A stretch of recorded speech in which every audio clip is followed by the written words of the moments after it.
Então, boa noite a todos, bem-vindos à nossa aula do módulo 3, e o capítulo é a 3 e a aula é 3, 3, 3, 3.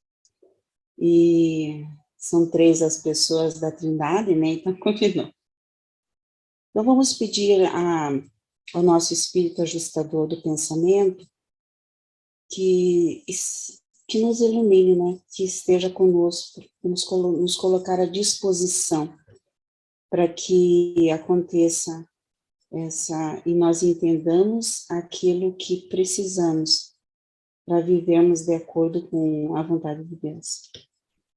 Então, hoje a aula é sobre a Trindade do Paraíso e está baseado no documento 10.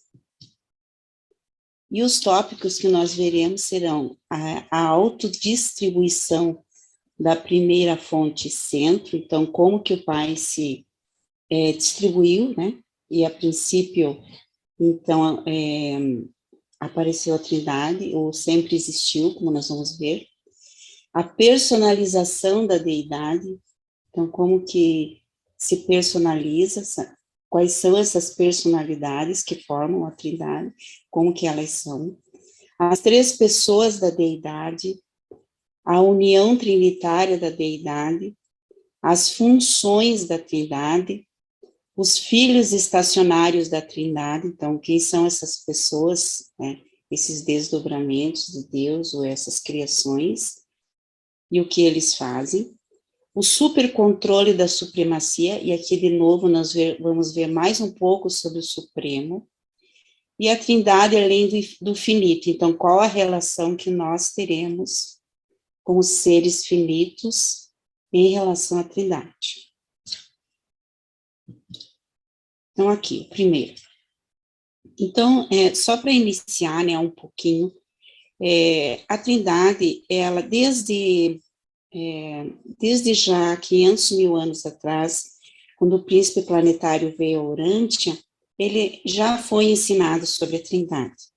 Então, a Trindade, ela foi ensinada nas 4 revelações anteriores, tanto pelo príncipe, pelos assessores do príncipe, né, eles ensinavam, tanto quanto Adão e Eva também, mas esses conceitos foram se perdendo. Eles foram se perdendo, mas ao mesmo tempo eles estão presentes nas religiões, né? Na religião hindu, e algumas, principalmente na religião, nas religiões orientais, como a hindu, né? E também Melquisedeque ensinou sobre a Trindade e Jesus, logicamente, mas os apóstolos não conseguiram entender, então eles entenderam que era uma coisa simbólica que Jesus estava falando, e depois Paulo entendeu alguma coisa, mas ele entendeu o Pai, Deus, né, e que o Filho seria Jesus, e o Espírito seria a ministra divina, só que ficou como Espírito Santo. Então, da 4ª revelação ficou o entendimento do Pai, de Deus, do Filho, que seria Jesus, né, eles entenderam que seria Jesus, e o Espírito seria o Espírito Santo, né, que era a ideia da ministra divina ali. Mas essa ideia também se perdeu e ficou apenas o Espírito Santo, que hoje o livro nos diz que é essa energia da ministra divina. Então, o livro de Urântia, ele vem nos trazer o que é realmente a Trindade original, né? Na época de Melquisedeque, por exemplo, eles entendiam que a Trindade eram os 3 altíssimos da constelação, né? Os 3 dirigiam a constelação, então eles tinham essa ideia. E agora o livro diz que é um momento, chegou o momento de nós entendermos realmente o que é a Trindade. Então, isso quer dizer que nós estamos preparados para isso, né? Para entender um pouco, lógico, porque esse entendimento, ele vai, conforme a nossa evolução, e nós vamos entender cada vez mais, porque para nós é difícil entender que uma pessoa seja três, né? Mas e por que aconteceu isso? Porque Deus, ele era um ser só, então ele se desdobrou, ele formou uma comunidade, ele não quis ficar sozinho. Isso já é um conceito que é passado nas religiões, desse Deus que quis ser comunidade, né? Por isso que eu falei na comunidade. Ele não quis ficar sozinho. Mas, na realidade, a Trindade é eterna, ela sempre existiu, e isso para nós é um conceito, porque como nós começamos a existir, temos um início, né? Então, para nós é difícil entender essa questão de sempre existir, mas a gente vai, aos poucos, a gente vai compreendendo. Nós temos a eternidade aí para compreender realmente. Então, aqui no início, na introdução, diz assim: a trindade das deidades eternas do paraíso facilita ao Pai escapar de um absolutismo de personalidade. Então, é aquilo que eu comentei, que Deus, ele, vamos dizer assim, era absoluto, se é que haveria um início, e para nós entendermos, né, é como se ele tivesse, e o que é o absolutismo, o absoluto? Você é dono de tudo, mas esse tudo, vamos dizer assim, existia e não existia. Então, Deus quis compartilhar esse poder que ele tem, esse poder de amor, poder de a vida, né, dele, afinal. A Trindade associa perfeitamente a expressão ilimitada da vontade pessoal infinita de Deus com a absolutez da deidade. Então, veja, Deus, ele formou, vamos dizer assim, ele é trino por vontade própria, ele se desdobrou por vontade própria, ele também tem um livre-arbítrio, como nós, e por essa vontade ele se desdobrou. O Filho eterno e os vários filhos de origem divina, juntamente com o agente conjunto, e os seus filhos universo, efetivamente proporcionam ao Pai a liberação das limitações inerentes. Por outro lado, a primazia, perfeição, imutabilidade, eternidade, universalidade, absolutez e infinitude. Então, todas essas, vamos dizer assim, para Deus, ele era tão perfeito, né, imutável, eterno e absoluto. Então, como que ele iria fazer para sair dessa... É uma limitação que ele tinha, né? Ele era tudo. Então, para que ele se libertasse desse tudo que ele era, ele se desdobrou e veio, vamos dizer assim, se há uma sequência, né? E ele foi pai do Filho eterno, do Filho. E depois do agente conjunto, que na realidade, também o nome do Espírito infinito, como nós vimos na aula anterior. A Trindade do Paraíso assegura de um modo eficaz a expressão plena e a revelação perfeita da natureza eterna da deidade. Então, nessas três deidades, eles são perfeitos, eles têm a mesma natureza de Deus e são perfeitos como o Pai. Os filhos estacionários da Trindade, do mesmo modo, proporcionam uma revelação plena e perfeita da justiça divina. A Trindade é a unidade na deidade, e essa unidade repousa eternamente sobre as fundações absolutas da unicidade divina, das três personalidades originais, coordenadas e coexistentes, ou seja, Deus o Pai, Deus o Filho e Deus o Espírito. Então, através desses filhos estacionários, né, então Deus é a justiça. Então, eles já dão uma primeira, já falam, né, E eu coloquei aqui desses filhos estacionários, que são os segredos trinitarizados da supremacia, os eternos dos dias, os anciães dos dias, as perfeições dos dias, os recentes dos dias, os uniões dos dias, os fiéis dos dias, e os perfeccionadores da sabedoria, os conselheiros divinos e os censores universais.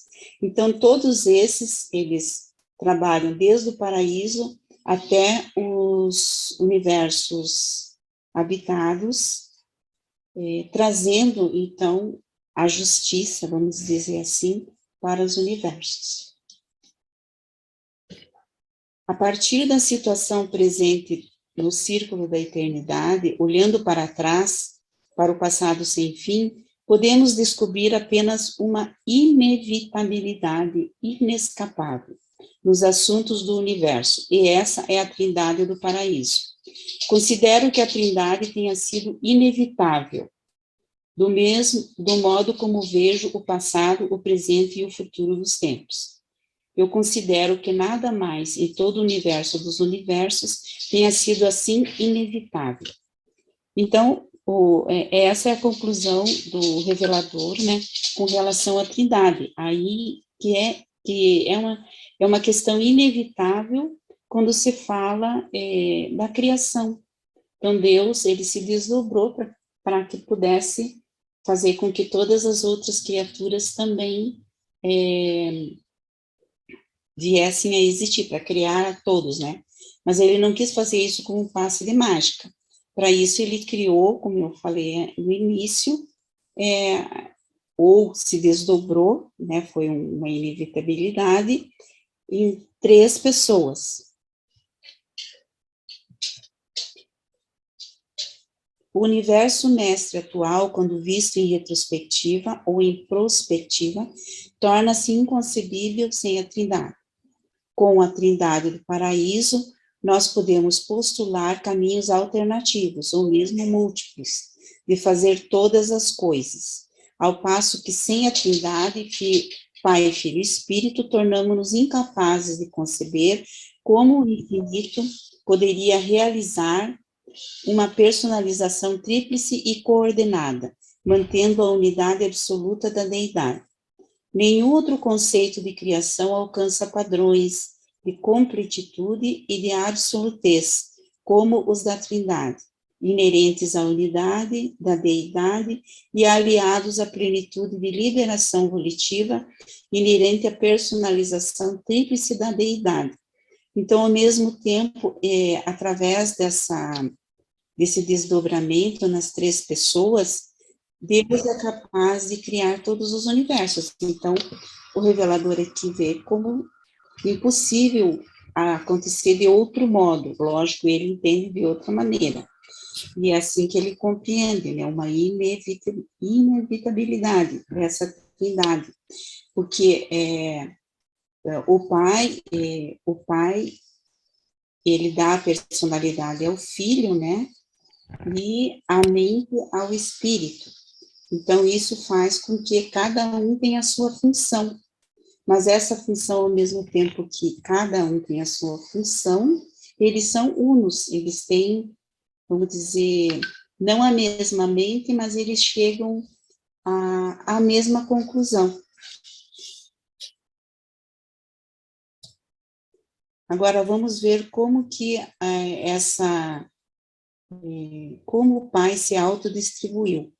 Então, a autodistribuição da primeira fonte e centro. Primeira fonte e centro, o Pai universal. Retrocedendo na eternidade, pareceria que o Pai inaugurou uma política aprofundada de autodistribuição. Há inerentemente a natureza amorosa, amável e sem egoísmo do Pai universal, algo que o tenha levado a exercer-se, a reservar-se, a exercer apenas os poderes e autoridade que aparentemente ele tem achado impossível delegar ou otorgar. Então, às vezes me pergunto assim, mas por que Deus criou tudo? E eu sempre, como eu aprendi assim, né, mas eu acredito que nessa parte do livro está a resposta, porque é uma criação de amor, é amorosa, é sem egoísmo, é amável, então ele quis ser comunidade, né? Mas foi a partir da natureza amorosa de Deus. Então foi por amor que Deus criou tudo, e é nesse amor que nós temos que chegar para compreender a Deus. O Pai Universal despojou-se sempre de toda parte de si próprio que seria outorgável a qualquer outro criador ou criatura. Então, ele despojou-se da parte que poderia ser outorgável, né? Aquilo que é uma parte de si que seria preciso para que houvesse toda a criação.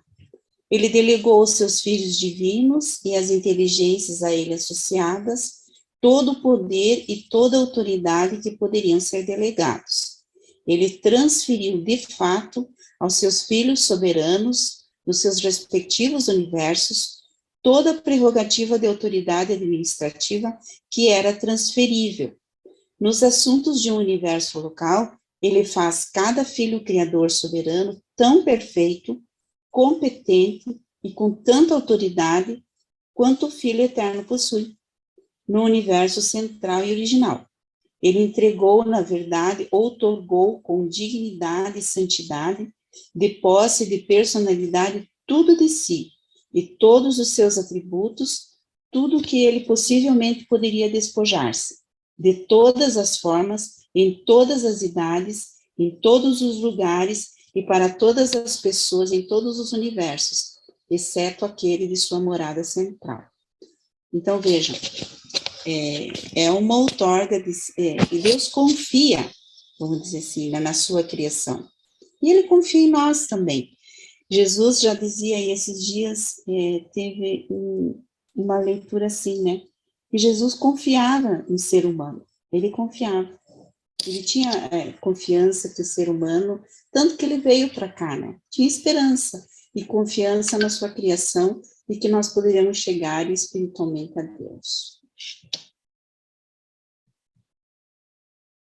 A personalidade divina não é autocentrada. A autodistribuição e o compartilhamento da personalidade caracterizam o livre-arbítrio da individualidade divina. As criaturas anseiam por ligar-se a outras criaturas pessoais.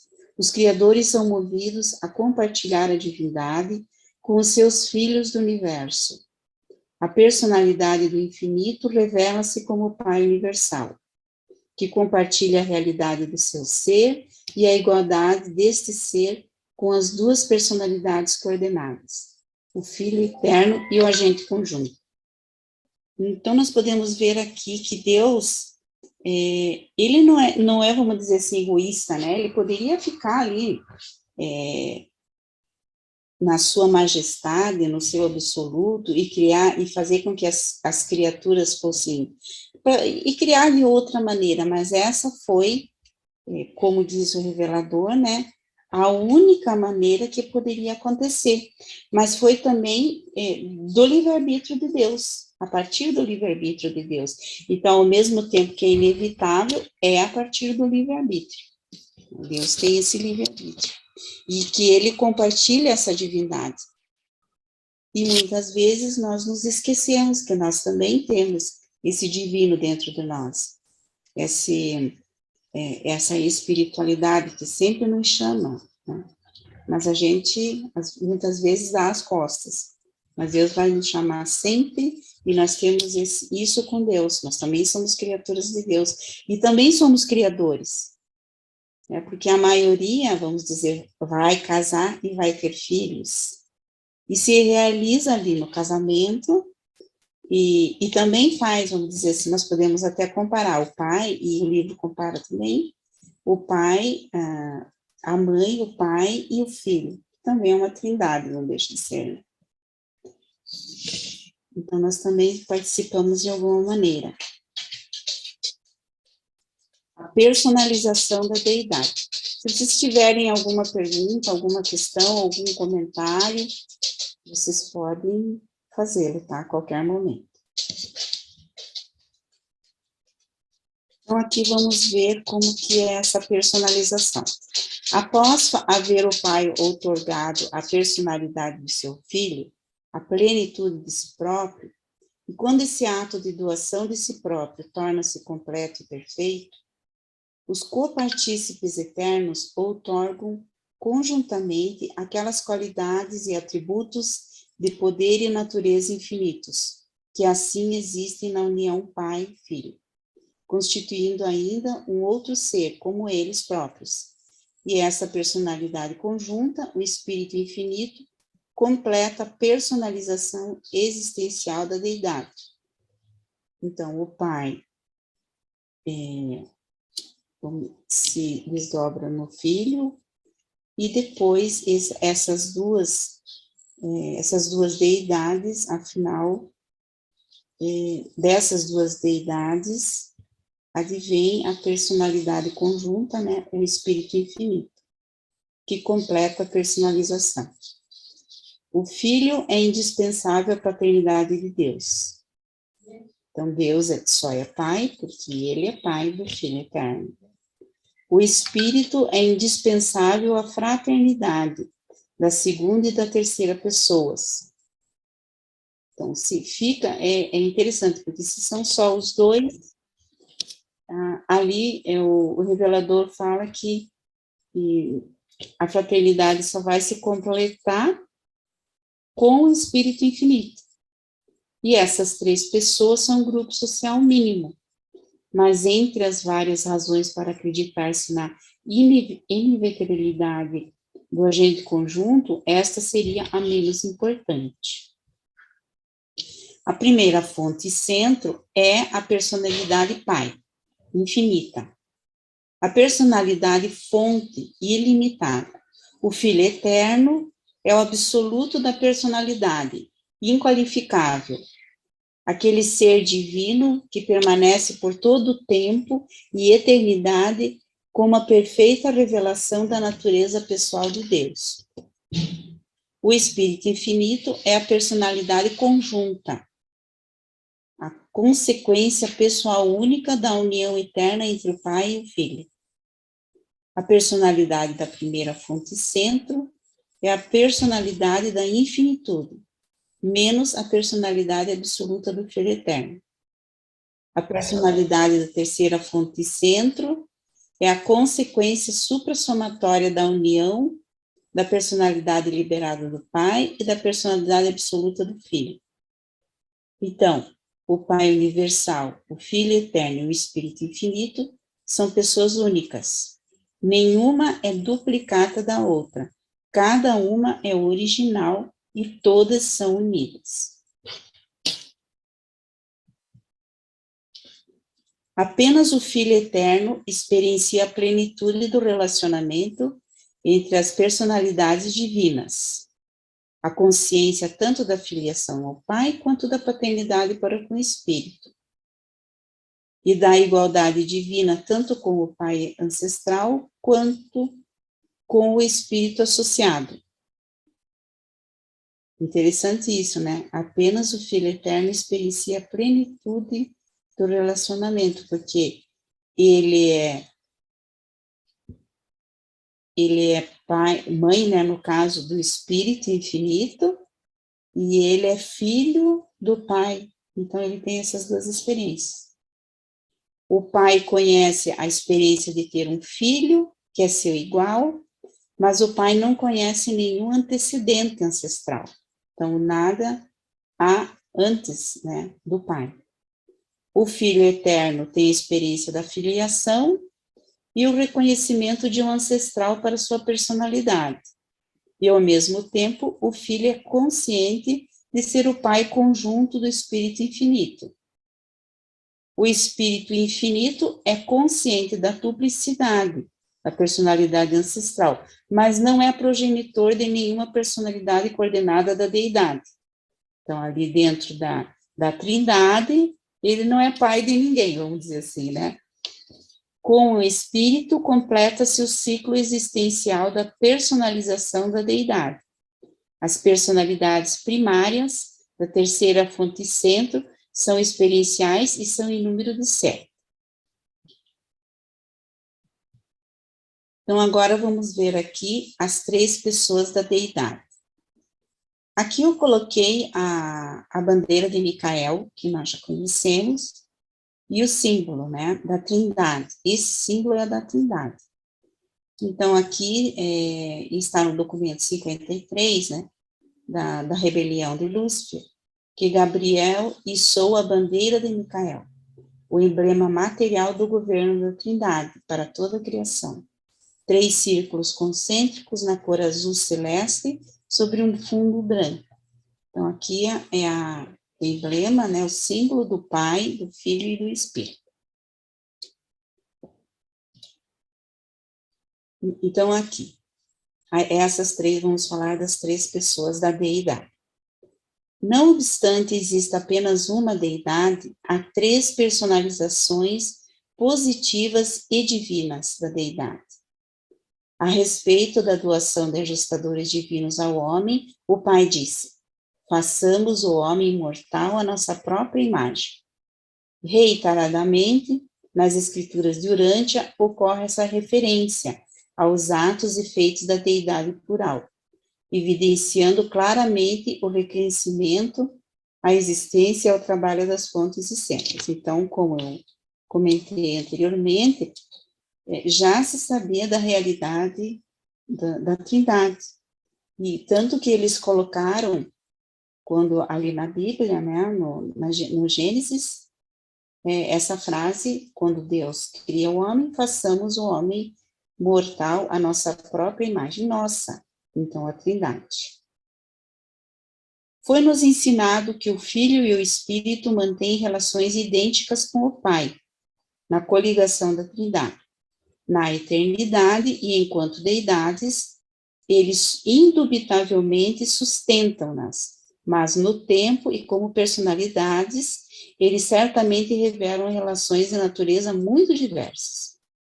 Olhando do paraíso para os diversos universos, essas relações parecem ser muito similares, mas se vistas dos domínios do espaço, elas parecem ser bem diferentes, então, porque acredito que no espaço, né, imagine quantos os próprios universos têm as suas características, né, os 7 espíritos, o do Pai, o do Filho, o do Pai e Filho, o do Filho e Espírito, então, eles têm já essas características definitivas de cada uma das 7 combinações, mas dentro de cada universo, imagine, cada ser é único, é filho unigênito, né? Então, cada um tem a sua característica e cada universo tem a sua característica. Então, essa autodistribuição, ela, como a partir do livre-arbítrio, lógico, né, ela vai se formulando e se diversificando.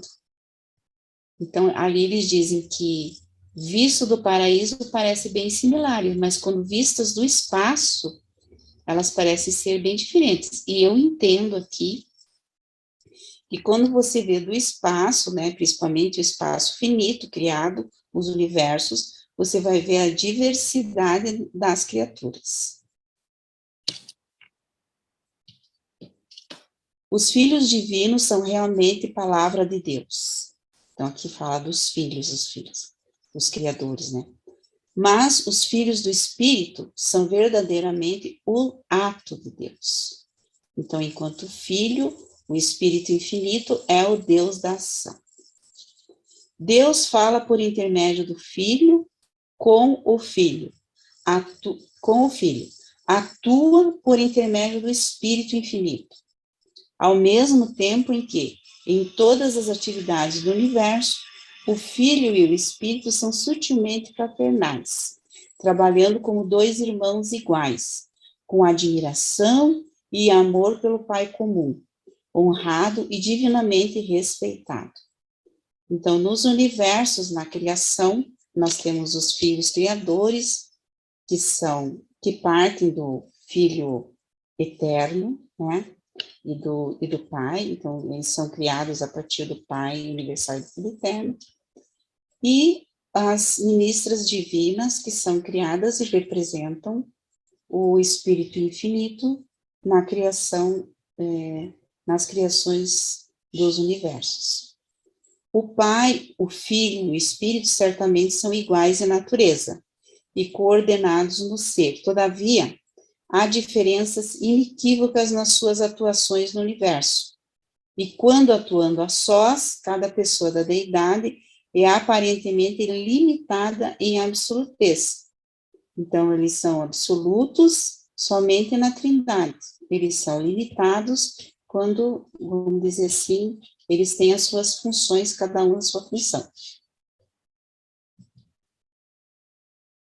A primeira fonte centro atua fora de Avona nos universos fenomênicos como a seguir. Então, como que eles atuam nos universos do tempo e do espaço? Como criador, por intermédio dos filhos criadores, seus netos. Eu acho engraçado que eles falarem os filhos criadores são netos, né, de Deus. Como controlador, por meio do centro de gravidade do paraíso. Como espírito, por meio do Filho Eterno. Como mente, por intermédio do Criador conjunto, o Espírito Infinito. Como Pai, ele mantém o contato paterno com todas as criaturas por meio do seu circuito da personalidade. Então, o Pai nos doa a nossa personalidade e ele está em contato conosco sempre, mas também através dos ajustadores do pensamento.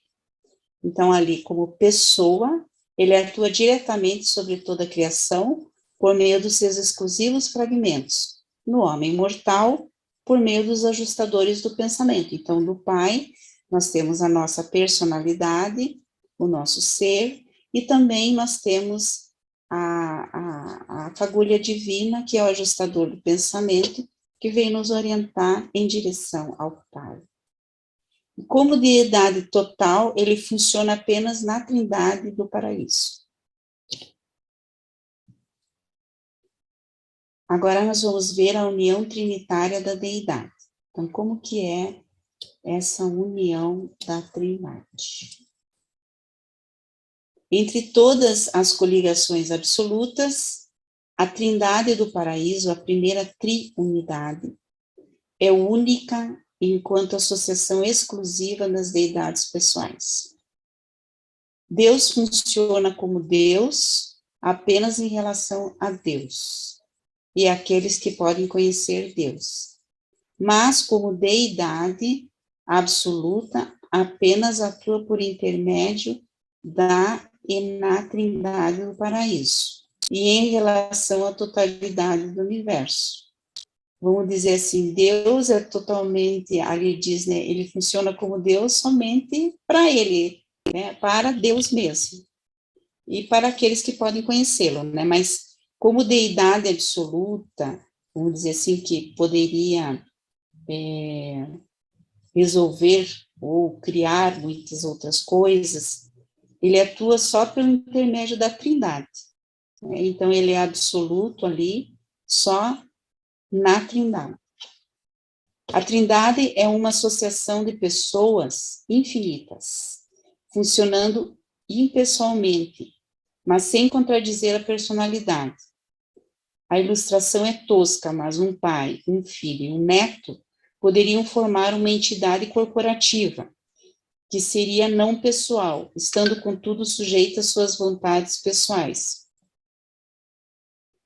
Então, aqui ele dá o exemplo, né? Então, é impessoal, ao mesmo tempo que ela é impessoal, ela não contradiz a personalidade. E acredito porque, vamos dizer assim, são três pessoas que tudo que elas decidem é unânime, né? Todas têm, vamos dizer, o mesmo pensamento, a mesma vontade, apesar de serem diferentes. A Trindade está tão relacionada aos assuntos do universo total, que isso deve ser sempre levado em conta nas nossas tentativas de explicar a totalidade de qualquer evento cósmico, isoladamente ou nas relações da personalidade. A Trindade funciona em todos os níveis do cosmos, e o homem mortal está limitado ao nível finito. Por isso, o homem deve contentar-se com o conceito finito da Trindade como Trindade. Então, veja, aqui o revelador, ele já comenta que nós temos que para nós já é difícil a gente compreender a Trindade, mas isso faz parte da nossa finitude, nós estamos iniciando, vamos dizer assim, a nossa carreira no universo. A gente tem uma vaga ideia, onde a gente vai entender muito mais depois na sequência, né? Mas eles, mesmo assim, desde o início da humanidade, eles já nos deram essa ideia de trindade.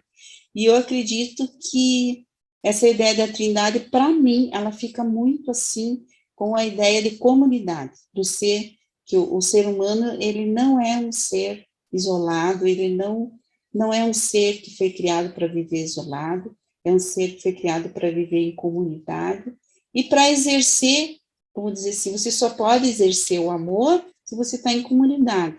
Você pode conviver com outra pessoa, com outra personalidade. E o livro revela isso também. E você sente né, a maioria, pelo menos, sente a necessidade de conviver. E nós somos levados a isso, desde que fomos criados, né? Dessa dependência um do outro. E quanto mortais na carne, vós deveríeis ver a Trindade de acordo com o vosso esclarecimento individual e em harmonia com as reações da vossa mente e da vossa alma. Pouquíssimo podeis saber da absolutez da Trindade, mas à medida em que vós ascenderdes na direção do paraíso, ireis experimentar espanto, muitas vezes, com as revelações sucessivas e descobertas inesperadas sobre a supremacia da Trindade e sobre a sua ultimidade, senão sobre a sua absolutez. Então, três questões, né? A supremacia, a ultimidade, que vai revelar a revelação de Deus, o último, né? E de Deus absoluto. Então, cada vez nós vamos ter mais revelações. E aqui o revelador diz que nós vamos ficar espantados. Que ótimo, né? Porque a gente adora novidades. A gente adora compreender mais de Deus. Quando a gente compreende um pouquinho mais, a gente fica muito, muito feliz. Isso traz felicidade. E é muito interessante, porque a gente compreende mais a vida, né? E uma das questões é essa da Trindade. Quanto mais a gente entender, mais a gente vai entender a nossa missão, o nosso eu, a nossa razão de vida, vamos dizer assim, né? Mesmo que a gente entenda um pouquinho. Então, agora vamos ver aqui as funções da Trindade. Quais são essas funções? As funções da Trindade do paraíso não são simplesmente uma soma dos dons aparentes da divindade do Pai, mas aqueles atributos especializados que são únicos na existência pessoal do Filho e do Espírito. A conjunção das três deidades do paraíso na Trindade resulta na evolução, exteriorização, geração e deificação de novos significados, valores, poderes e capacidades para a revelação, ação e administração universais. Então, tudo aquilo que Deus quer criar, vamos dizer assim, né? Ele o faz na Trindade. Tudo que é criado, os valores, tudo que ali, exteriorização, né? Tudo que é a criação, os significados, os valores, tudo vamos dizer assim, é visto na Trindade, é criado na Trindade. E as coligações vivas, as famílias humanas, os grupos sociais ou a Trindade do Paraíso não se conjugam crescendo segundo adições meramente aritméticas. O potencial de um grupo excede sempre e amplamente a simples soma dos atributos dos indivíduos componentes. E isso eu acredito que aqui está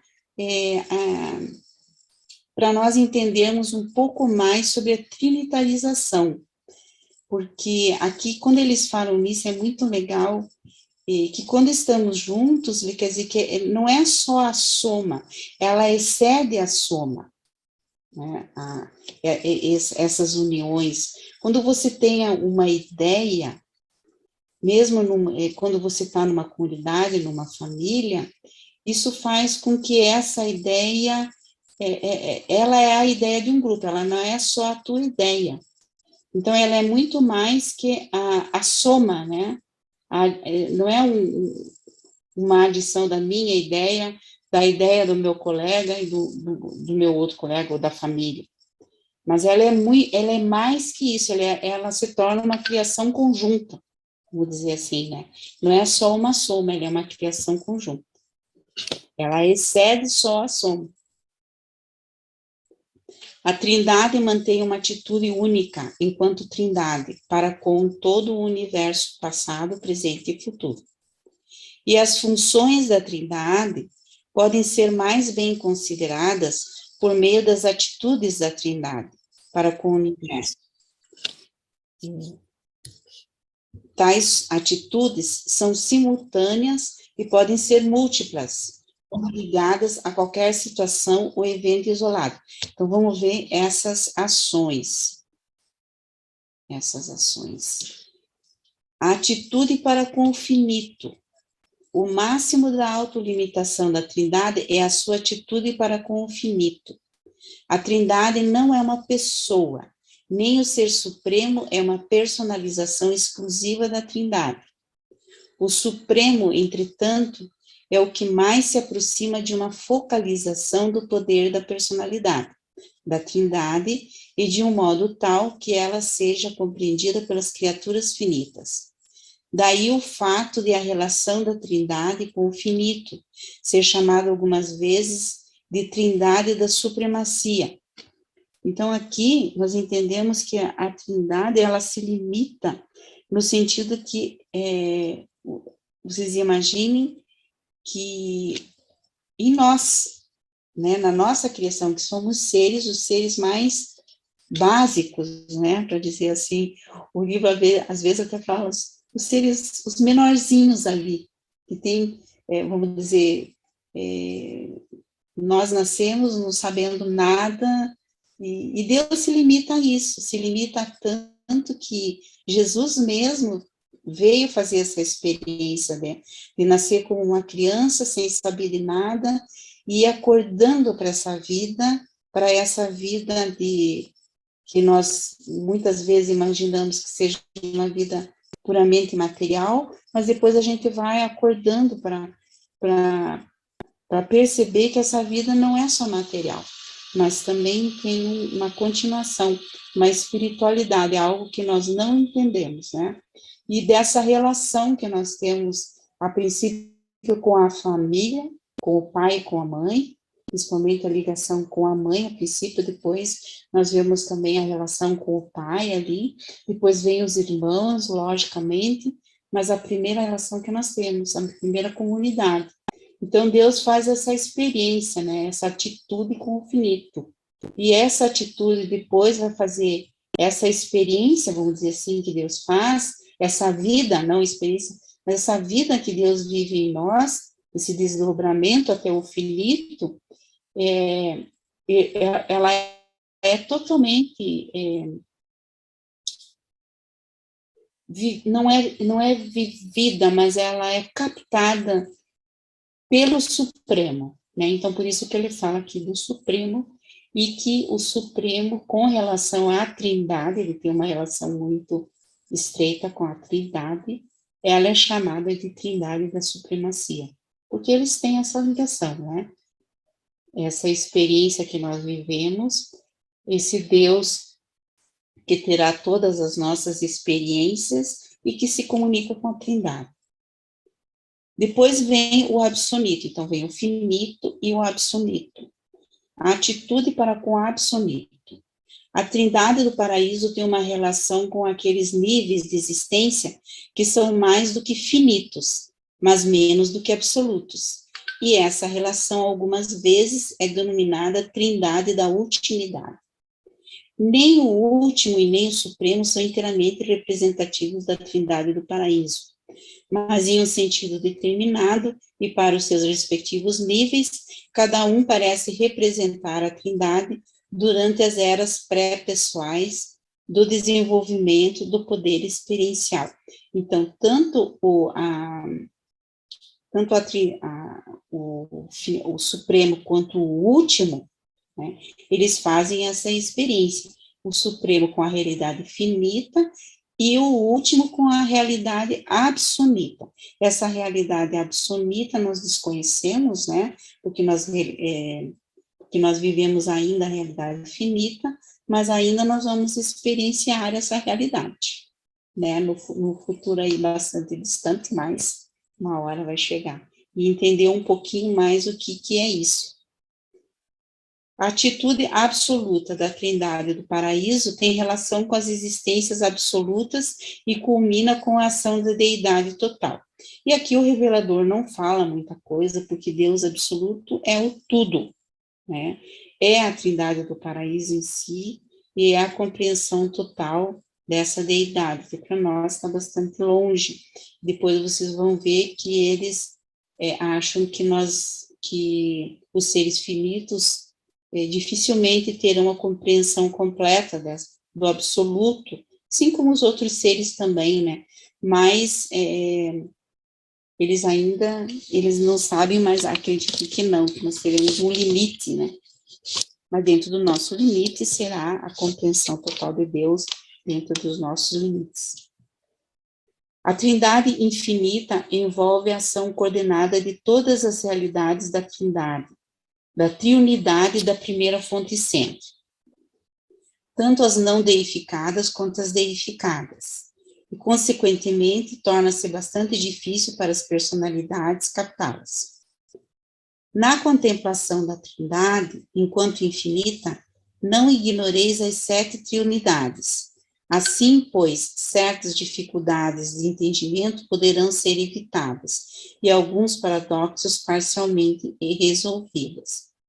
Todavia, eu não domino a linguagem que me capacitaria a transmitir à limitada mente humana a verdade plena e o significado eterno da Trindade do paraíso, bem como a natureza da interassociação interminável dos 3 seres de perfeição infinita.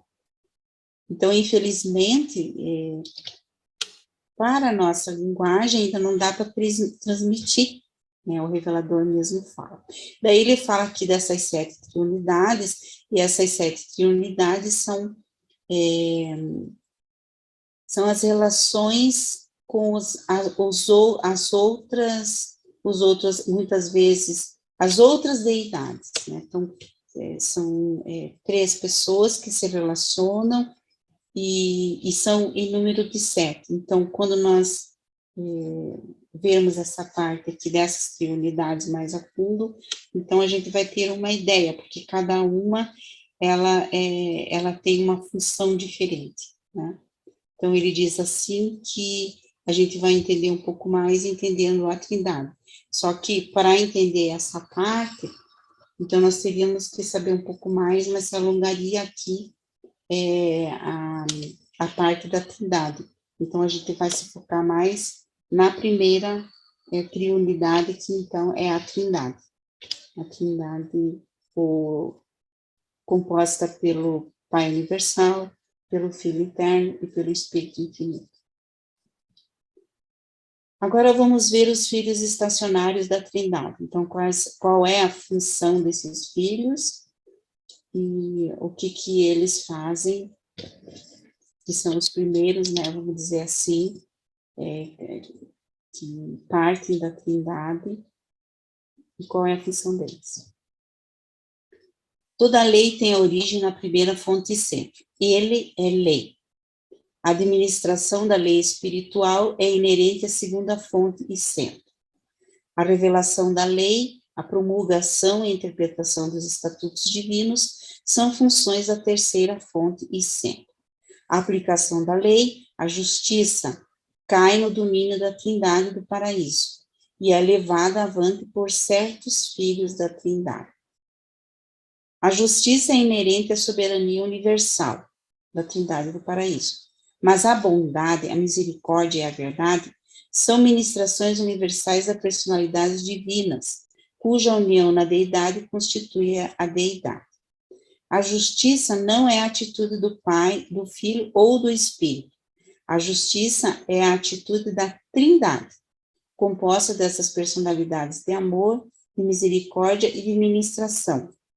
Nenhuma das deidades do paraíso fomenta a administração da justiça. A justiça nunca é uma atitude pessoal, é sempre uma função plural. Então, quando é aplicada a justiça só é aplicada na Trindade. Então, nenhum deles é a justiça em si, nem o Pai, nem o Filho, nem o Espírito. É só através da Trindade. Então, a evidência, a base da equidade, a justiça em harmonia com a misericórdia, é suprida pelas personalidades da terceira fonte centro, que representam conjuntamente o Pai e o Filho para todos os reinos e para as mentes dos seres inteligentes de toda a criação. O julgamento, a aplicação final da justiça, de acordo com a evidência apresentada pelas personalidades do Espírito Infinito, é uma função dada aos filhos estacionários da Trindade, seres que partilham da natureza trinitária do Pai, do Filho e do Espírito. Então, eles fazem a questão do julgamento. Então, esse grupo de filhos da Trindade abrange as personalidades seguintes. Eu já falei anteriormente, né, no início, vou falar novamente para a gente memorizar. Então, os segredos trinitarizados da supremacia, os eternos dos dias, os anciães dos dias. Então, os anciães dos dias, eles governam os superuniversos, os perfeições dos dias, os recentes dos dias, os uniões dos dias, que são, vamos dizer assim, assessores, né, juntamente com os governantes dos universos, os fiéis dos dias, os perfeccionadores da sabedoria, os conselheiros divinos e os censores universais. E nós vamos saber dessas personalidades durante o nosso curso. Vamos saber mais delas, né? Agora, o supercontrole da supremacia. Aqui nós vamos ver sobre o Supremo, um pouquinho sobre o Supremo.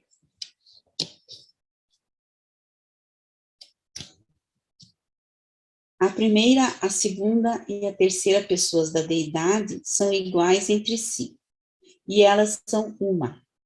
O Senhor nosso Deus é um Deus. Existe perfeição de propósito e unidade de execução na trindade divina das deidades eternas. O Pai, o Filho e o agente conjunto são verdadeira e divinamente um. Em verdade está escrito, eu sou o primeiro e sou o último, e fora de mim não há Deus. Do modo como as coisas se mostram ao mortal no nível finito, tanto a trindade do paraíso quanto o Ser Supremo parecem ocupar-se apenas do total, o planeta total, o universo total, o superuniverso total, o grande universo total. Essa atitude de totalidade existe porque a Trindade é o total da deidade e por muitas outras razões. O Ser Supremo é algo diferente da Trindade e algo a menos, atuando nos universos finitos. Então, sempre vamos recordar que Ser Supremo, universos finitos.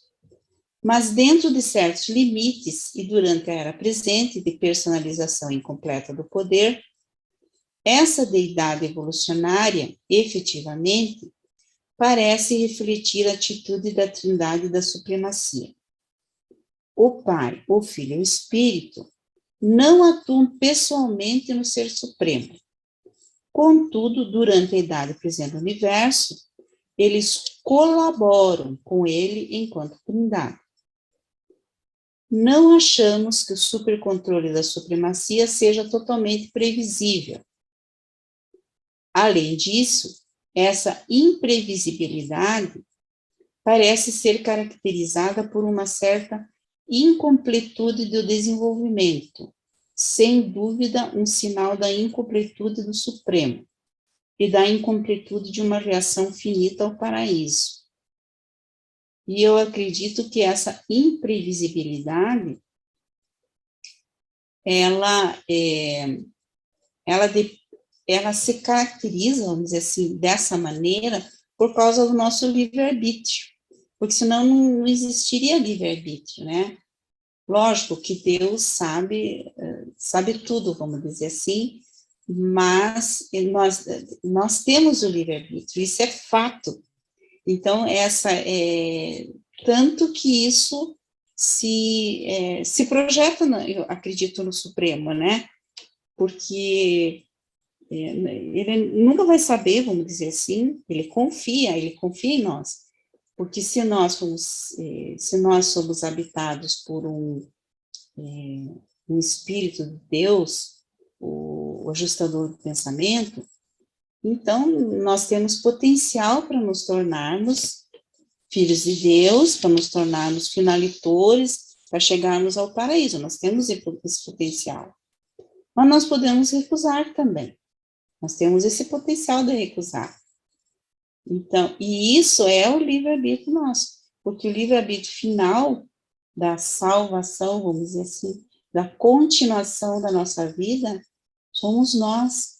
E isso muitas vezes é assustador para nós. E apesar de que Deus saiba de tudo, né? Vamos dizer assim, esse Supremo, ele tem essa imprevisibilidade. E eu acredito nisso. Pode ser que eu esteja errada. Se tiverem outra opinião, né, vocês podem colocar. A mente imortal pode, por isso, pensar logo em 1001 coisas, eventos físicos catastróficos, acidentes espantosos, desastres horríveis, doenças dolorosas e calamidades mundiais, e perguntar se tais visitações estão correlacionadas a manobras desconhecidas desse funcionamento provável do Ser Supremo. Francamente, não sabemos. Não estamos realmente certos. Todavia, observamos que, à medida que o tempo passa, todas essas situações difíceis e mais ou menos misteriosas trabalham sempre para o bem-estar e o progresso dos universos. Pode acontecer que as circunstâncias da existência e as inexplicáveis vicissitudes da vida estejam todas entrelaçadas em um significativo modelo de alto valor, por causa da função do Supremo e do supercontrole da Trindade. Eu acho essa parte do livro, assim, sensacional, maravilhosa. Porque, e acho, assim, que a gente aprendeu, né,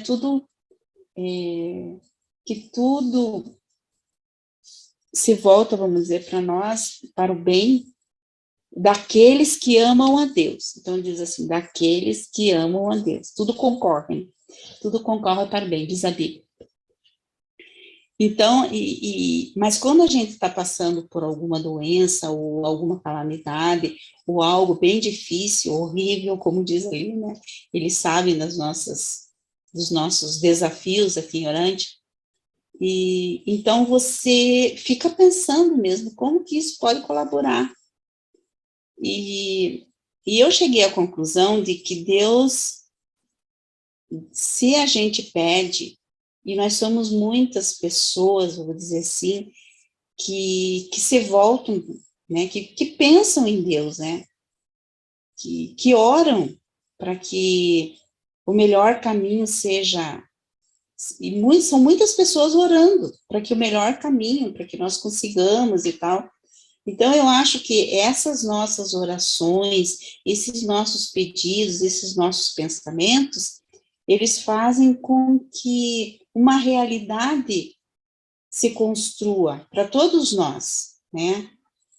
Uma realidade, assim, para que chame esse poder que Deus tem, porque se nós temos o nosso livre-arbítrio, e se nós pedimos essa intervenção, Deus vai nos dar certamente.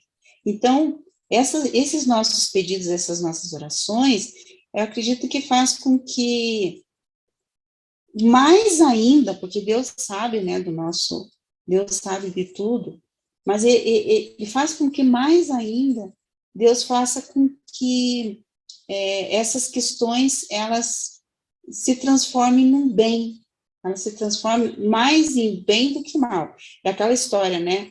Nossa, eu não sei o que seria de mim se não fosse a oração. Rezando já está difícil, né? Para eu compreender as coisas.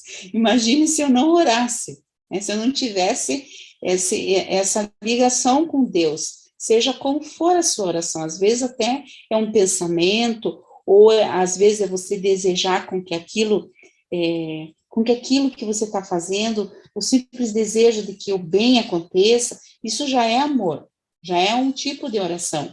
Mas há pessoas que necessitam de fazer orações assim até repetitivas, para que aquele pensamento realmente faça parte da sua mente, né? Então ela tem assim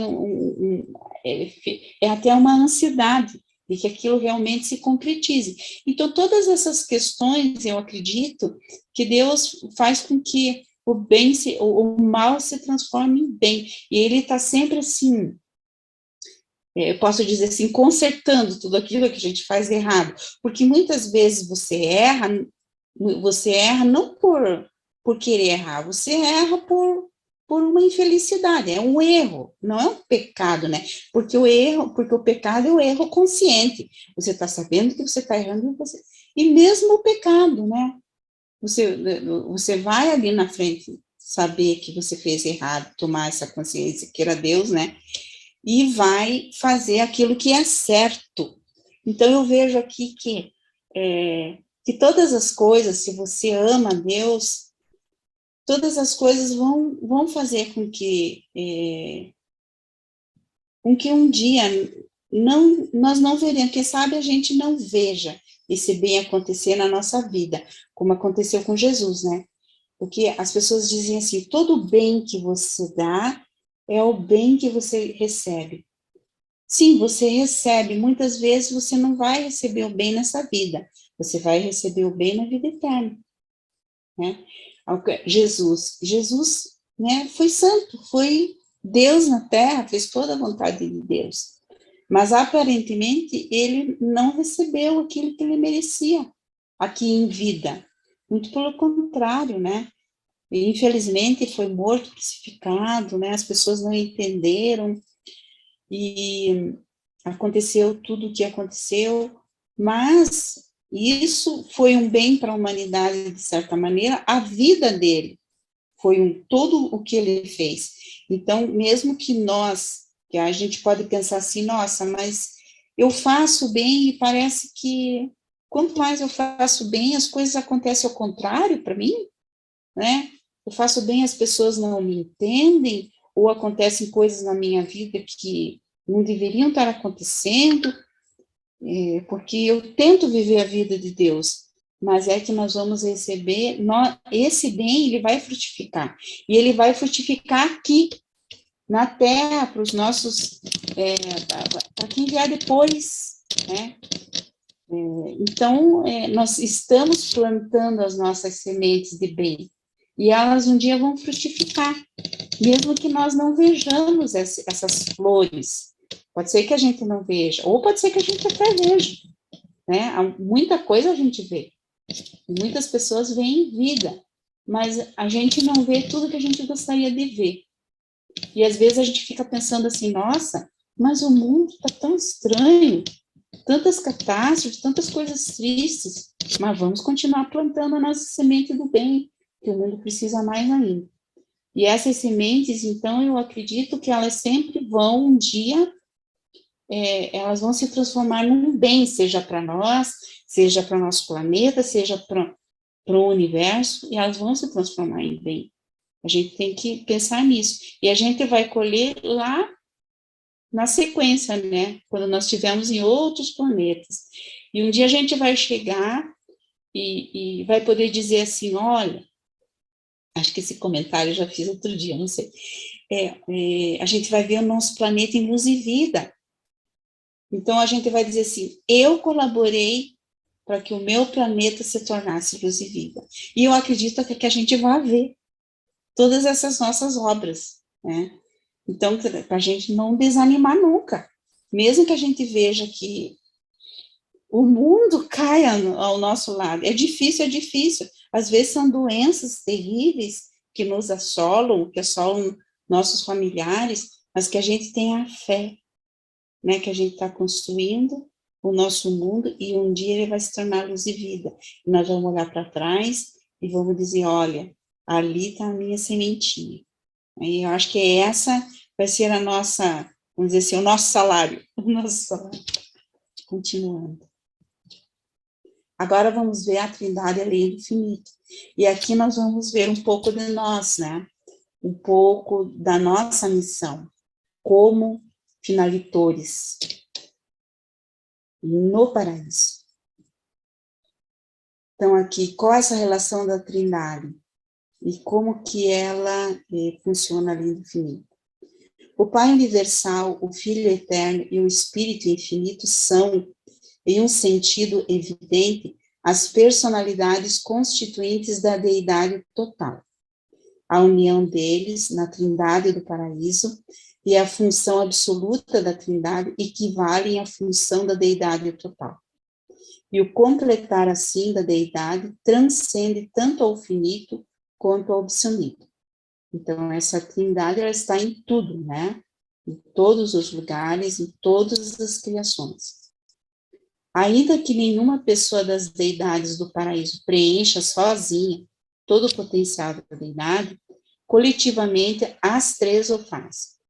Três pessoas infinitas parece ser um número mínimo de seres requeridos para ativar o potencial pré-pessoal e existencial da deidade total, o absoluto da deidade.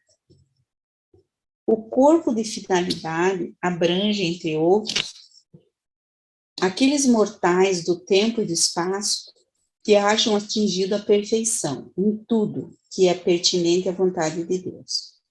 Como criaturas e dentro dos limites da capacidade da criatura, eles conhecem a Deus, completa e verdadeiramente. Havendo assim encontrado Deus, como o Pai de todas as criaturas, esses finalitores devem, em algum momento, começar a procura do Pai suprafinito. Mas essa busca envolve uma compreensão da natureza absoluta do caráter e dos atributos últimos do Pai do Paraíso.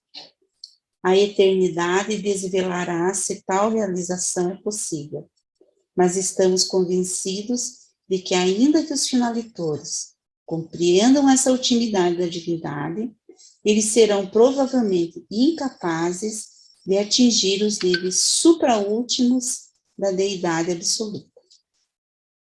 Pode ser possível que os finalitores alcancem parcialmente o absoluto da deidade, mas ainda que eles o consigam, mesmo assim, na eternidade das eternidades, o dilema do absoluto universal continuará intrigando, mistificando, confundindo e desafiando os finalitores, ascendentes e em progresso. Pois percebemos que a insondabilidade das relações cósmicas do absoluto universal tenderá a crescer, na proporção em que os universos materiais e a sua administração espiritual continuarem a expandir-se. Apenas a infinitude pode revelar o Pai infinito. Isso quer dizer, nós sempre, o universo vai se expandir sempre, porque é infinito, então nós sempre estaremos à procura, né, de toda essa realidade que se constituirá, vamos dizer assim, do absoluto universal e de Deus o último, né, de Deus o absoluto, digo. Então nós vamos entender muitas realidades no universo. Nós vamos entender, e Deus, ele se expande, por assim dizer, né, através de todas as criações. E essa realidade, de certa maneira, vai se modificando e vai se revelando através de toda essa vida do universo, da vida dos seres finitos, que somos nós, depois da vida dos seres de Avona, e dos seres absolutos que serão criados. Então, toda essa realidade de Deus, ela vai, assim, se afastando, de certa maneira, né? Então, aqui, como o revelador diz, que vai ser intrigante, vai ser mistificante, e às vezes vai confundir, e vai desafiar. Esse desafio vai ser sempre, né? Essa descoberta de Deus, desse Deus cada vez mais, essa realidade vai se abrir a nós, e um dia a gente vai entendendo. Mas ele diz que nós sempre vamos estar à procura desse absoluto. E essa foi a aula de hoje, né, que ela foi revelada, auspiciada, nos dada por um censor universal, que atuando com a autoridade dos anciãos dos dias, residentes em Ovés. Gratidão a todos. E agora está aberto a perguntas. Obrigada, Lília. Obrigada. Muito obrigada, Lília. Da coisa esclarecida. É verdade. Eu vejo assim que cada aula que a gente tem, a gente entende um pouquinho mais. Um pouquinho mais. É um pouquinho, mas é um pouquinho.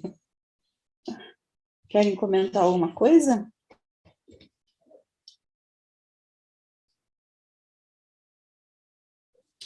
Hélio? Boa noite a todos. Eu estou me inscrevendo para falar por último. Então, se tiver alguém na frente, de repente me poupo, tem que falar alguma coisa. Só se O não Aélio tiver ele vai anotando. Tá certo você, Aélio, certíssimo. Então, se tiver mais alguém, eu espero. Posso falar? Pode. Pois então. Eu não sei, eu acho que eu tenho algum problema grave. Cada vez que eu estudo esse assunto, em vez de aumentar minha compreensão, aumenta minhas dúvidas. Eu entrei na sala pensando que sabia alguma coisa. E agora, passada uma hora, estou convencido que eu não sei de nada. Mas eu anotei um montão de coisa aqui, porque eu tenho uma tela em paralelo, eu vou destacando algumas partes. E eu vou fazer uma pergunta só, na verdade, porque eu tenho muitas, mas vou fazer uma só para não complicar a vida de vocês, com as minhas incertezas. Tem a ver com a primeira transparência do tópico 1. Autodistribuição da primeira fonte centro. Eu vou ler aqui, podia pôr a tela? Retrocedendo na eternidade, 10:1:1. Podia ler, Línia, por favor? Há inerentemente à natureza amorosa, amável e sem egoísmo do Pai Universal algo que o tenha levado a reservar-se, a exercer apenas os poderes e a autoridade que aparentemente ele tem achado impossível delegar ou otorgar. Pois muito bem. Isso está em harmonia com o documento 118, 6.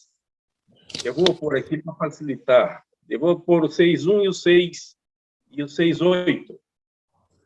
E que está em completa harmonia com o que você está dizendo. A minha pergunta vem depois disso. Eu vou apenas provar a harmonia.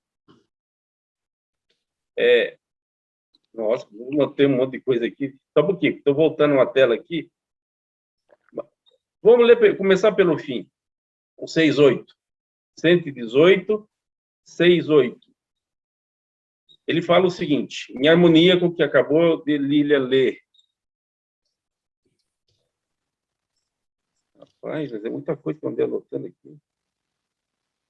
Só um pouquinho, já chego lá. Não vai nem um ano, eu chego lá. Vamos lá. O 118, 6:8 diz o seguinte. 118, aqui. Reconhecer a onipotência da deidade é desfrutar da segurança na vossa experiência de cidadania cósmica. É possuir a certeza da segurança na longa jornada ao paraíso. Agora vem a parte final. Aceitar, porém, a falácia da onificiência seria abraçar o erro colossal que é o panteísmo. Para ninguém perder tempo em saber o que é onificência, eu vou voltar no 6:1. Deus é verdadeiramente onipotente. E agora ressalva. Mas não é onisciente. Não é onisciente. Explica o que é isso. Ele não faz pessoalmente tudo o que deve ser feito. A onipotência abrange o potencial do... Bom, aí já estou excedendo.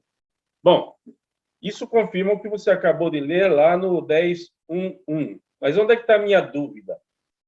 Minha dúvida é, Deus está dizendo, eu criei tudo, mas eu não faço tudo. Quer dizer, existe aí 7 bilhões de planetas, nos 7 superuniversos, mas não fui eu que fiz. Quem falar que fui eu, está equivocado. Eu não faço nada pessoalmente. Eu tenho seres e criei seres para tal. E faz todo sentido. Senão não haveria necessidade de ter 700 mil Micaéis espalhados por esses 7 superuniversos. Faz todo sentido. Certo. Mas a minha pergunta, até aí eu estou confirmando que foi lido, e para mim parece muito lógico.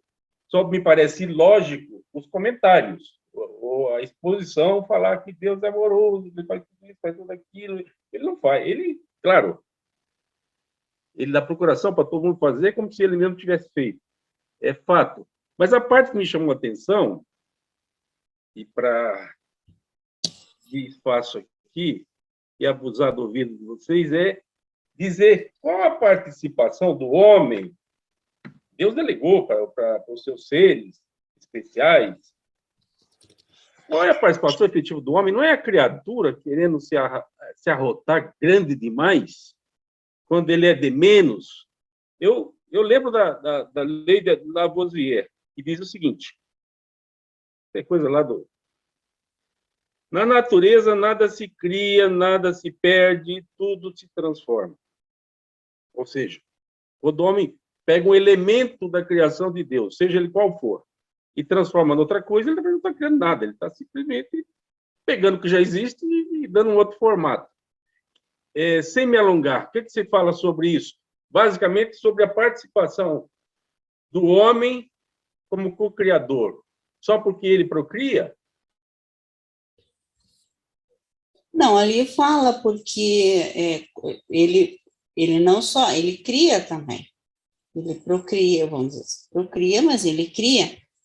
Ele, na mente, vamos dizer assim, nós temos, a nossa mente trabalha e a gente tem várias ideias, não sei, nós modificamos a natureza, às vezes não deveríamos fazer coisas, né, o desmatamento, por exemplo, mas nós criamos habitações, modificamos o planeta de certa maneira, fazemos a nossa vida mais fácil, não é?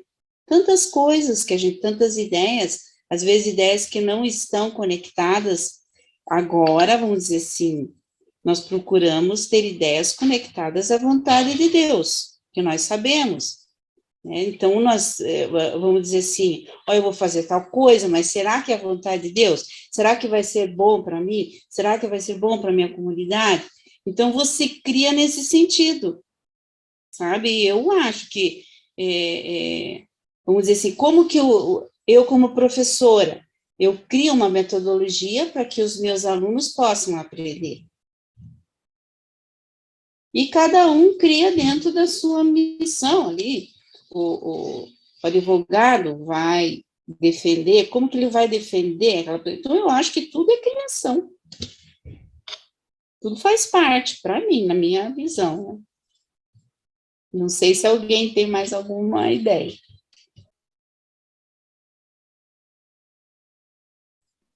Então, se tem a mesma... Eu queria fazer uma participação.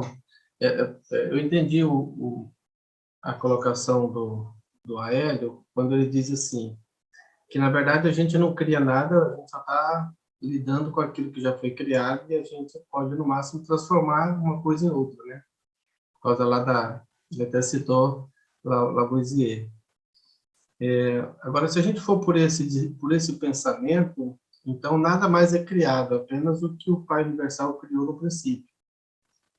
Se a gente for partir por essa ideia, nem mesmo o Filho Criador está criando nada, porque ele está só transformando a energia que vem do paraíso em outra coisa. Então, acho que não dá para a gente ir por esse caminho. Eu entendo que cada vez que você mistura duas tintas, você está criando uma tinta nova. Apesar de que o elemento é o mesmo, mas agora misturado ele formou uma tinta diferente. Então, eu creio que o nosso papel através dos elementos que nós temos, podemos criar tonalidades novas da nossa realidade. E aí a gente pode tanto criar quanto destruir, porque é a nossa participação aí.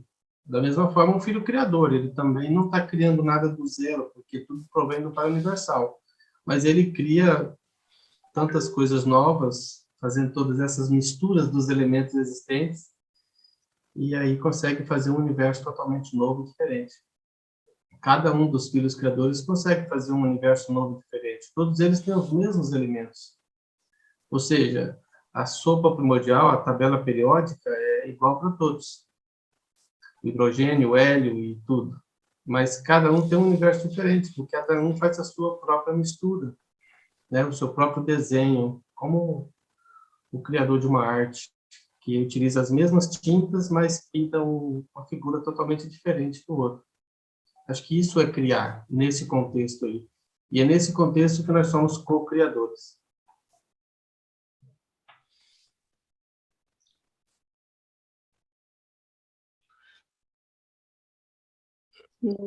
E essa criação, eu não sei, ela é mais completa através da trindade, né? É interessante isso. Eu acho que a trinitarização está relacionada com isso, né? A trinitarização. Quer dizer, uma ideia inédita, que você tem que ter uma ideia inédita, mas que seja viável dentro do universo. Já imaginou? Tanto que muitos finalitores intentam essa trinitarização, né? E muitos não são muito sucedidos, porque às vezes você cria algumas coisas que não dá certo. E isso vai acontecer lá, né? Então, eu entendo que a trinitarização seria uma espécie de inserção de mais um elemento na nossa Constituição. Nós somos considerados duais, porque nós somos criados pelo Filho Criador e a Ministra Divina. Então, nós temos uma origem dupla aí. Temos né, como criadores, nós como pais espirituais, nós temos o Filho Criador e a Ministra Divina. Então, nós somos seres duais. Existem criaturas do universo criadas por um ser só, que são, né, de criação única. E tem aqueles que são criados por três pessoas, que são seres trinitários. Então, nós vamos seguir a nossa carreira de forma duais, até chegar ao paraíso. Existe uma possibilidade de sermos trinitarizados. E aí é que está o mistério. É como se nós tivemos toda uma carreira dual. E aí somos abraçados pela Trindade e somos tornados trinos. Então, algum elemento novo é inserido e, ao invés de sermos seres duais, passamos a ser trinos. É assim que eu entendo o processo de trinitarização. Entenda não, né? É como eu compreendi essa ideia. Não sei como acontece isso, como seria isso, mas a trinitarização seria um elemento a mais aí na nossa Constituição, porque até chegar ao paraíso seremos seres duais.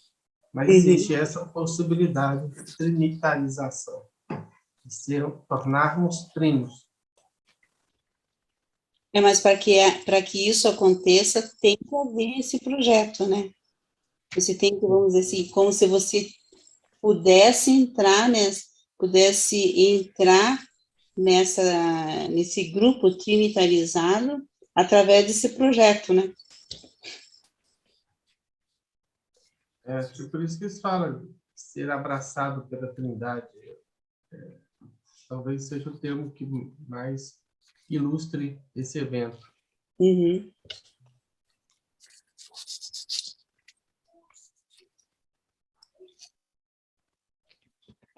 Ô, Isabela, você não vai ter pergunta hoje, Isabela?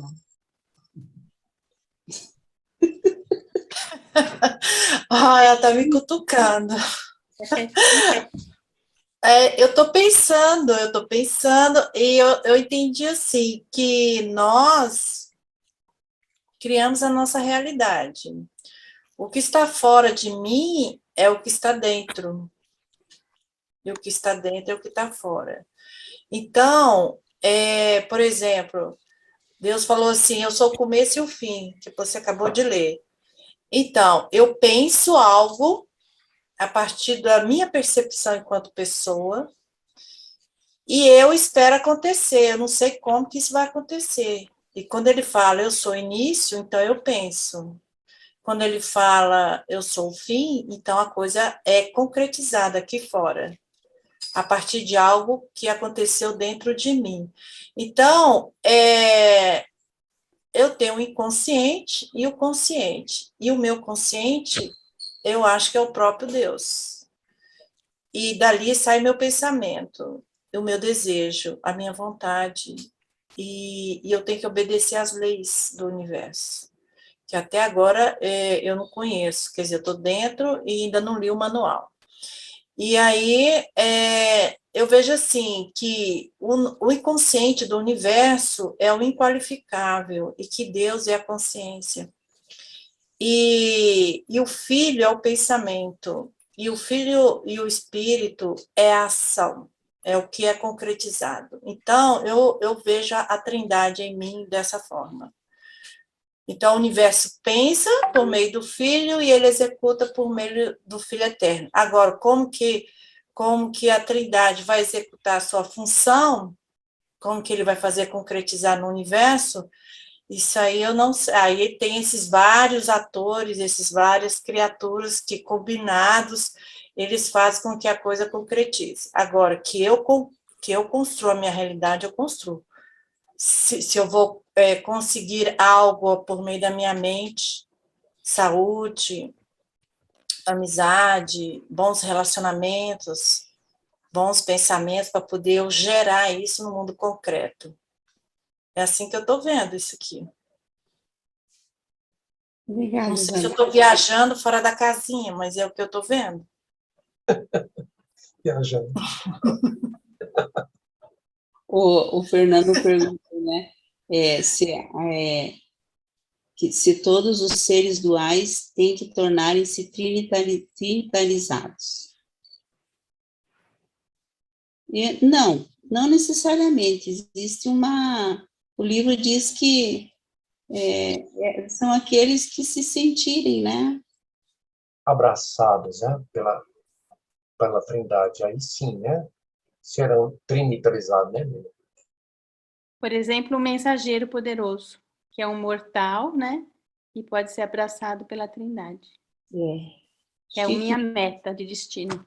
Ai, chique no último. Chique no último. Chique no último. Olha a humildade da pessoa aqui. Mas se você tem isso no coração, então já viu. É assim mesmo. A gente Não, sempre... não é humildade, não é humildade, não. Isso aí é você admitir o Senhor dentro de você. Você é o próprio Deus. Viu? Pronto. Parabéns.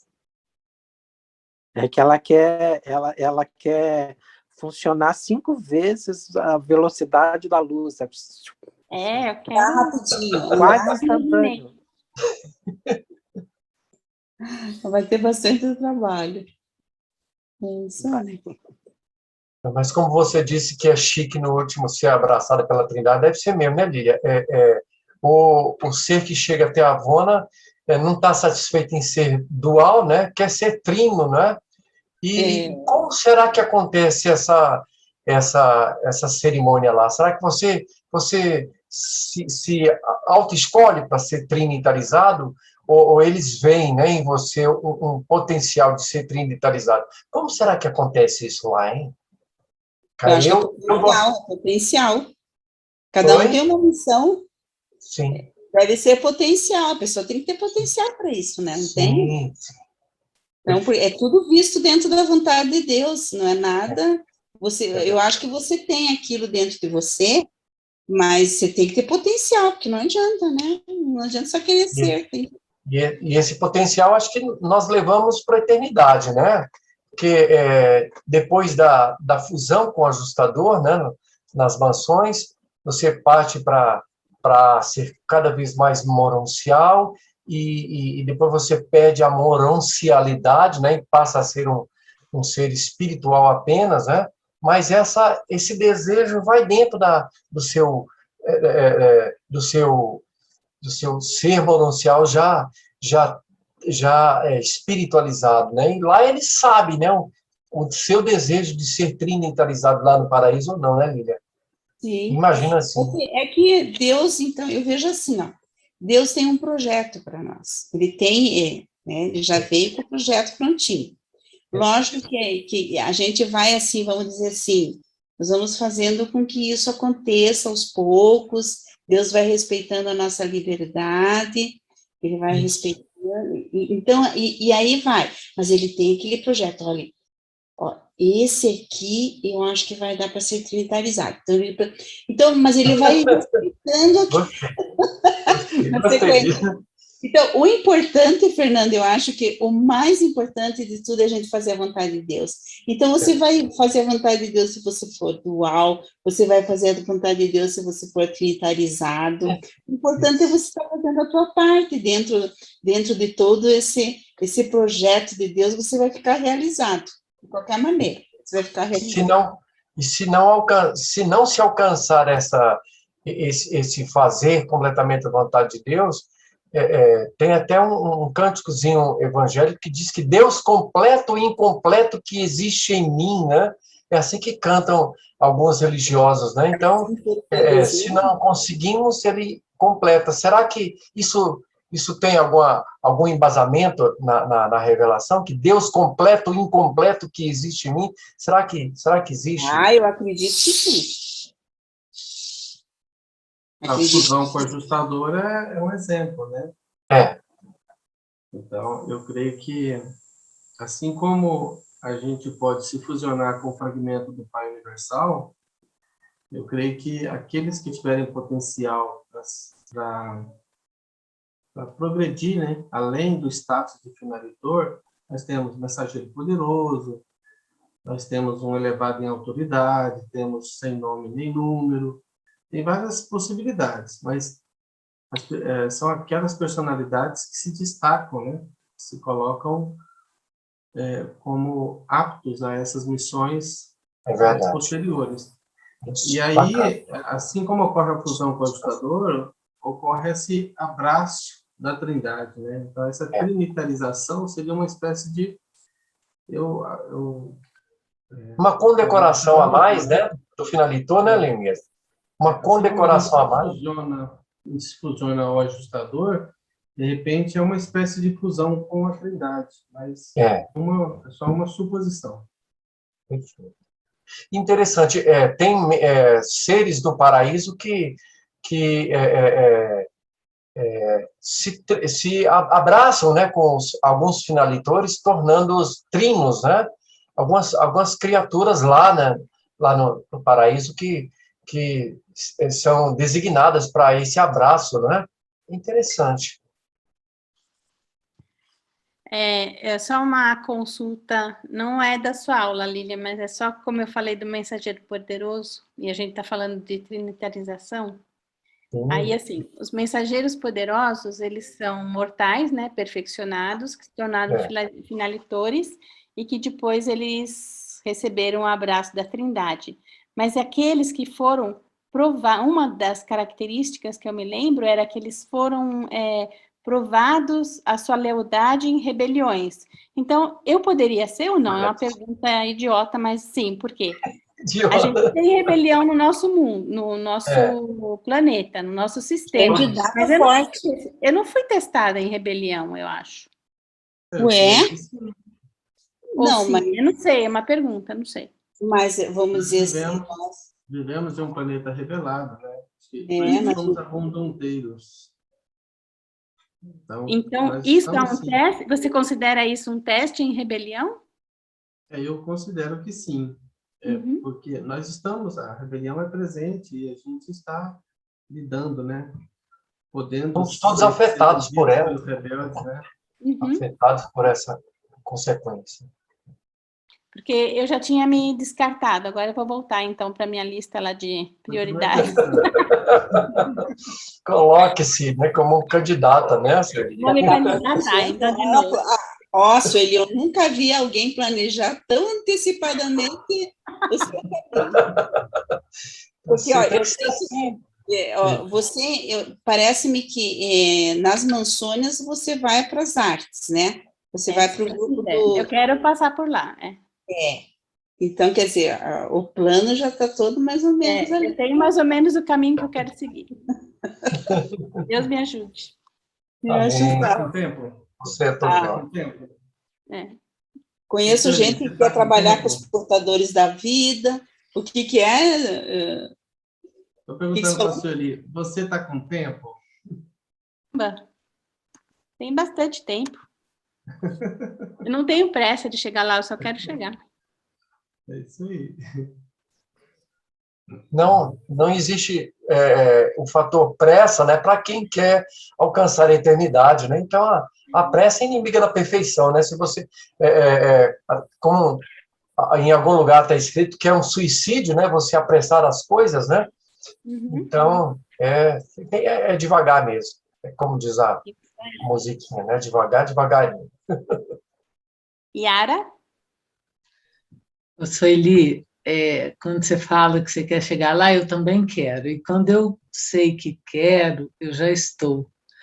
Meu marido, outro dia, fui dormir, depois dos nossos estudos aqui, ele falou assim comigo, Yara, o que é oração para você? Eu falei, é a minha fala com Deus. E o que é intuição? Eu falei, intuição é quando eu ouço a resposta que Deus fala comigo, né, ao que eu falo com ele. Ele falou, então é isso, você segue a sua intuição, porque assim você realiza a vontade de Deus. Eu achei tão simples e ao mesmo tempo tão profundo, né? Pensa bem, a gente fala, a gente ouve e a gente segue. Isso é de um preenchimento muito profundo e simples, né? O difícil é a gente ser tão simples e tão profundo, né? E profunda para a gente compreender e sentir confiança e segurança nesse preenchimento, para a gente não sentir o vazio existencial tão devastador, né? E para que a gente possa sentir que o que a gente ouve internamente vem de um lugar que é guiança mesmo, né? E dessa forma a gente pode fazer uma representação simbólica da Trindade, né? Acreditando que nós somos filhos e filhas de Deus Pai, somos filhos representantes, né?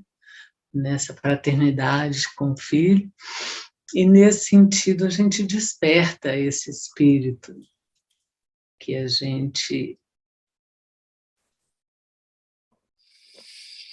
se torna, né? Legal. Eu queria, só para dar, aquela pergunta do Aélio me deixou introspectivo. E eu queria utilizar uma parte do Bhagavad Gita para responder. A criação no Bhagavad Gita vem da virtude. A virtude, ela é criadora. O vício não cria nada. Então, quem põe em movimento as emoções é a virtude. Era só isso que eu queria dizer. Obrigada, Tony. Obrigada. Isabela? Então, ainda na pergunta do AL, juntando com o Tony.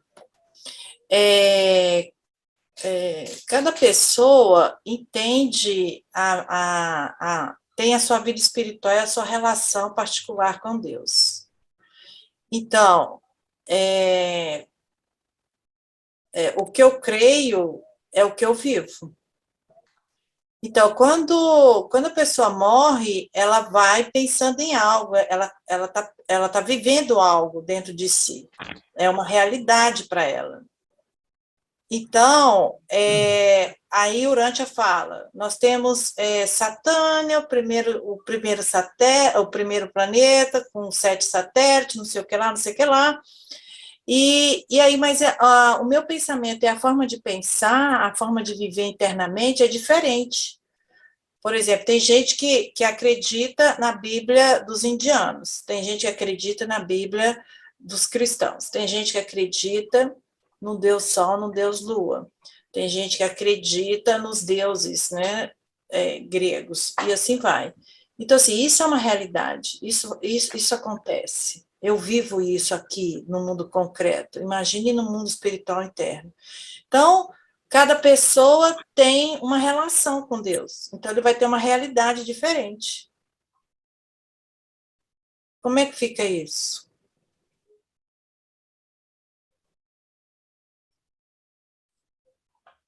Normal, cada um tem seu mundo, né?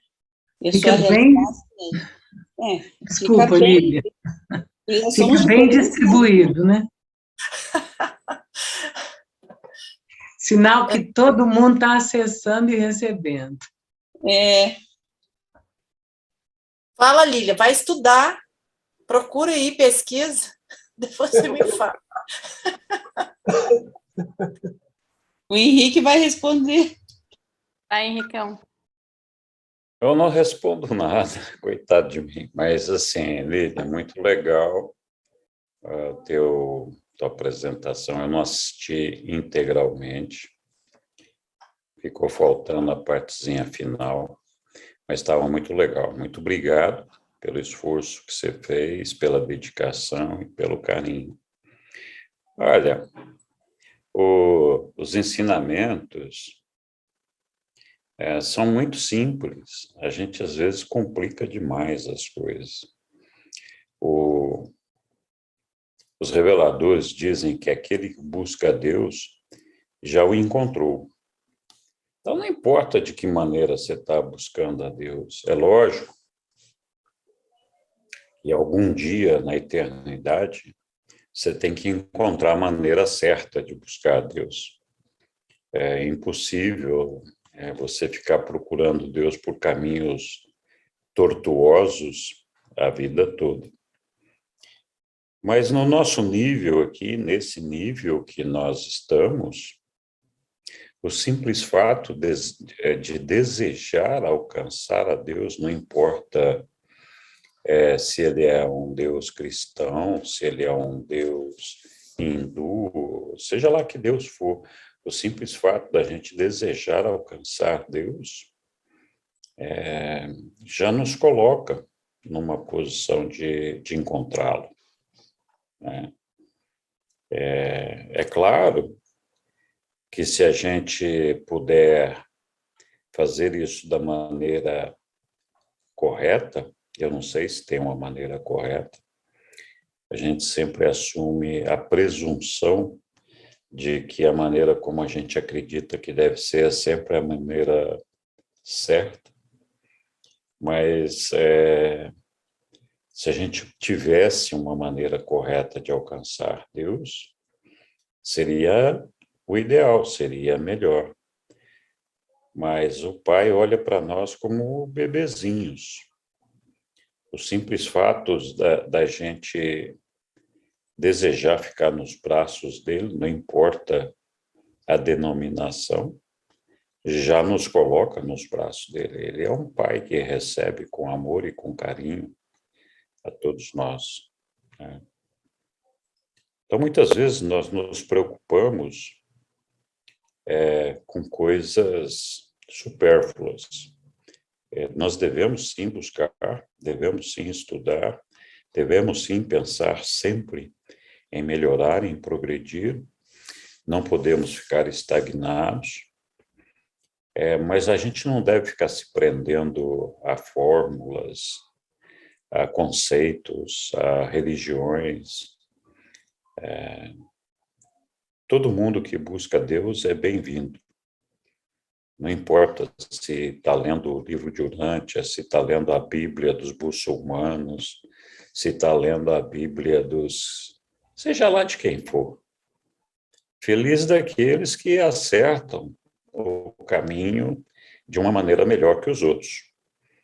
Mas eu acho que a gente não deve se prender nessas fórmulas. Nós devemos, sim, na medida do possível, mostrar o caminho que leva ao Pai, como Jesus fez para levar aquela criança perdida que ele encontrou enquanto estava com Nacanídea até a mãe da criança. E Jesus falou, tem tanta gente perdida no reino de Deus, buscando a Deus, e não sabe qual é o caminho que tem que seguir. É lógico, se a gente pode ajudar nessa direção, é nossa obrigação, nosso caminho. Mas é muita presunção achar que o nosso caminho é o único que leva a Deus. Com certeza não é. Então, muito legal o bate-papo aí. Não estiquei de novo a linguiça. Eu odeio quando eu começo a falar, porque eu sempre falo mais do que tinha que falar. Muito legal, Henrique. É, Eu compartilho. É verdade. A gente não somos, o próprio livro diz, né? Não somos uma unanimidade apenas, mas estamos unidos espiritualmente, no amor e na fraternidade. E é isso que nos leva também a viver a vida de Deus, né? É a fraternidade. É assim que eu compreendo a unicidade. O caminho é o amor mesmo, e a melhor prática desse amor, a melhor obra é espalhar esse amor, né? É. Verdade.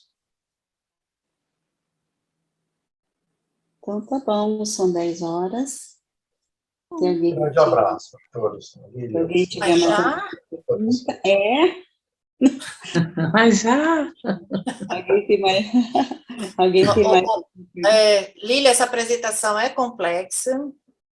Eu acho que é difícil. Tem que ver de novo. Aí cada pergunta eu fico aqui, né, tentando entender. Meus parabéns. Eu creio que foi difícil para você montar essa apresentação tão suave. Os slides também estão muito bons, agradáveis. Obrigada. Parabéns. Obrigada. A gente tentando entender um pouquinho mais, né, porque para nós a Trindade, ela é, assim, bastante confusa na nossa mente, mas você tentando aceitar que existe isso já é um caminho, né? E daí o livro de Urântia, ele traz, assim, ele traz bastante informação sobre a função da Trindade, a relação que existe nas três pessoas. Então, você sabendo isso, e depois a nova revelação, né, de que Jesus não é a segunda pessoa da Santíssima, da Trindade, eu falo Santíssima, mas é o Filho Eterno. Jesus é um filho do Filho Eterno. Então, essa é mais uma revelação que para nós fica clara. Ele é o neto. Hã? Você falou, né? Ele é o neto. É o neto. Então, quer dizer, isso é bem legal, você saber que existem, né, essas pessoas que criaram essas outras agências, porque antigamente, é os anjos, pois são os anjos, né, tudo para nós era anjos, você não tinha as outras personalidades que fazem parte, né, dessa história. E para frente a gente vai estudar mais cada função de cada personalidade, né, mesmo o diretor Neemias, não é? A gente vai saber ainda mais da função de cada uma. Inclusive essa lista que você passou, né, sobre os filhos da Trindade, aí, os perfeições, a família dos dias. Eu vou ter que falar sobre eles mais na frente. Muito legal. Família dos dias. Grande abraço a todos. Boa noite, meus irmãos. Boa Boa noite. noite. Obrigada pela Não, Fernanda, espera. Obrigada. Boa noite a todos. Excelente bate-papo. Gostei. Um abraço para todos. Estou indo. Tchau, tchau. Boa noite. Tchau, gente. Boa noite. Até a próxima. Boa noite a todos. Muito obrigado. Tchau. Fiquem com Obrigada, Deus. José. Boa noite, Zé. Boa noite. Boa noite.